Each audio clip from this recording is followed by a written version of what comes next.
Right, so here it is, the car we're about to go up the hill in, the Dallara Stradale. Look, it is carbon a go-go. Carbon headlights are here, and the amount of aero that you might not see at first, like they've got these air ducts that channel air over the bonnet and into the radiators. Now the interesting thing about this car is that it is one single piece of carbon tub. You'll notice there's no doors at all. So in order to get inside it, you actually have to step over this ledge. Look, you can see down here, they've literally put an area that says step here.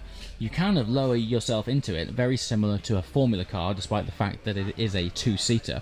But as a result, the tub of this is so structurally stiff because there's no doors at all. You just step in and out of it.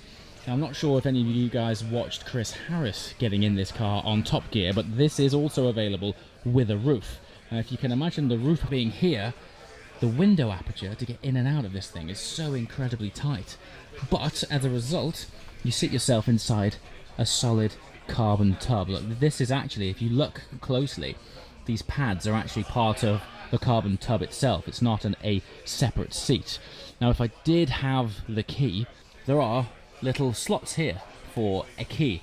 Now, if you're able to unlock this, I don't have the actual key to unlock it, I've only got the car key, but if I had the key for that, you turn it, you pull this seat rest back, and inside there is this sort of miniature carbon fibre cave where you can actually store your helmet. And so there's room for helmets or whatever else you want to put behind the seats, behind that seat and behind that seat. So there is a little more storage than you might first imagine. Now, one of the major stats that surrounds this car is the weight of it and the downforce. The overall car is 855 kilograms, but together with this colossal wing, it generates 820 kilograms of downforce, allowing it to pull up to 2 lateral Gs when you're taking it for a drive on circuit. Now, despite the fact that we're about to take this up the hill climb, I'm sure it's still going to be incredibly fast, but this thing really is suited to a track where you can get some heat in these tyres and, more importantly, use the aero. Now, like any good aero car, when you look through the vents towards the floor, it is more of an exoskeleton than a normal car. If this was a normal car right now, all of that would just be sort of full of arch and you wouldn't be able to see daylight through it. The fact that there's daylight through it suggests that there's a lot of ground effect, and the amount of airflow that is channeled through this car in order to contribute to that 820 kilograms of downforce is incredibly impressive.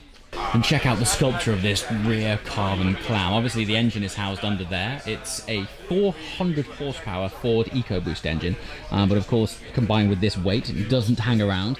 What I love is, track car through and through, they've got an inbuilt camera housed also in carbon fibre. Very cool indeed. Okay, while we're inside the car, let's just run through some switches. We've got sport mode and normal mode. Sport more applicable on track, normal more applicable on road. Now interestingly, this car is spec'd as the paddle shift, I guess, automatic option.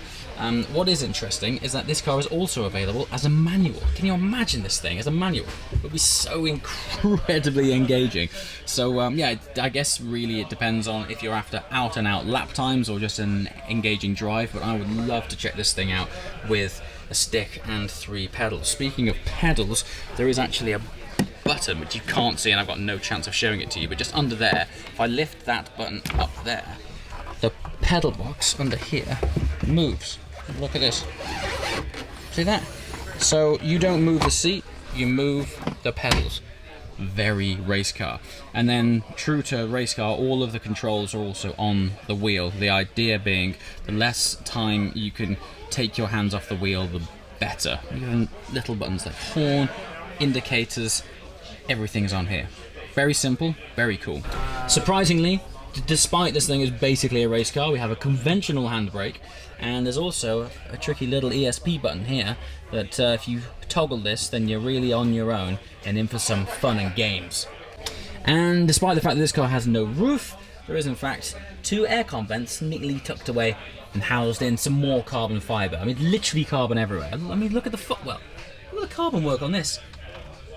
You are literally sat entirely in a carbon tub. It is a remarkable piece of engineering, and I love how each zone for both passenger and driver is very distinctly sculpted, like you're used to seeing these days in the design language of more high-end, big price bracket hypercars.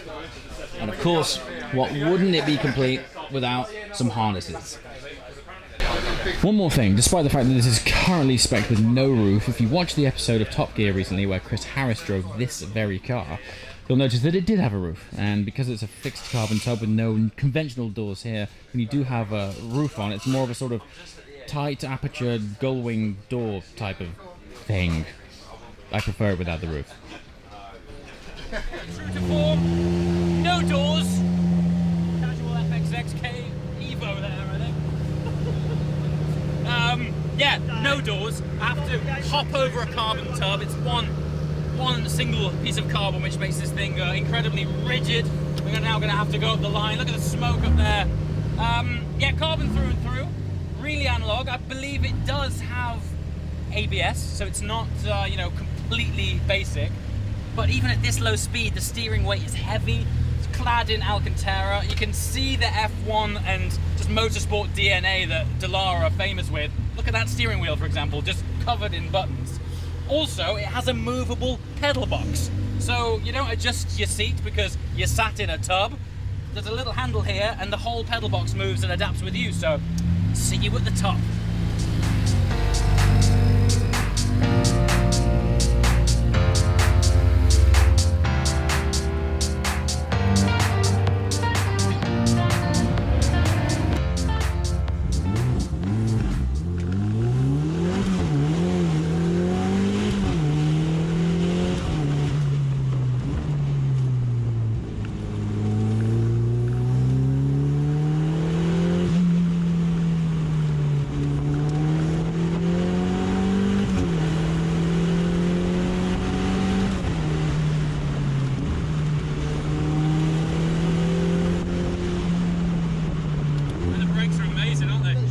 The brakes are amazing.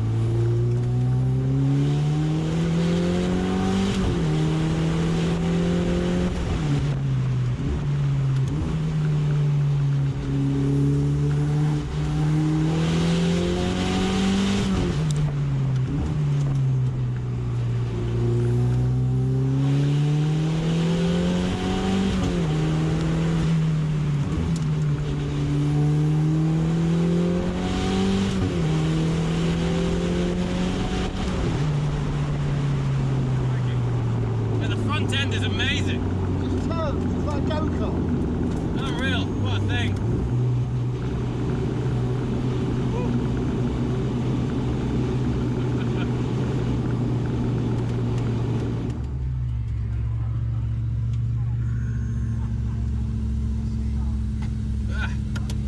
That's cool, isn't it? It's good fun, isn't Good it? fun, man. It's kind of once you're used to it. It's good fun. Effortless. Yeah, that's cool. It's just like a little go-kart. Yeah. It really is. I mean, for a first run, you're like, what, you know? You're like, don't know what brakes, I don't know where I'm going. So direct. It's so direct. Everything you do, it's so analog. It's just mega, isn't it? Look, I actually got an old school handbrake as well. Yeah. Look at that. Mate, that was cool. That was cool. Whew, excuse the helmet hair. So there you have it, a very quick run in the Dallara. Unbelievable. I know this is a cliche statement, but this really is like a go-kart for the road. Pure carbon tub, incredibly lightweight. The front end turn-in is ridiculous. It looks like it's magnetically adhered to the road. And it looks cool. Look at it. Carbon sculpture. Yeah. Stunning, stunning piece of architecture with 4 wheels on it.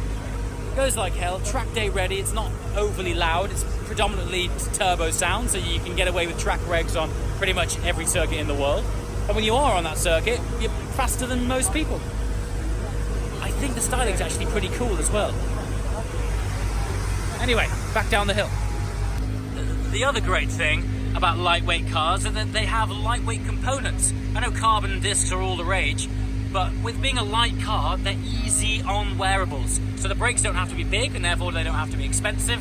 And I tell you what, even with the hardest track days, you'd have a tough job wearing these through.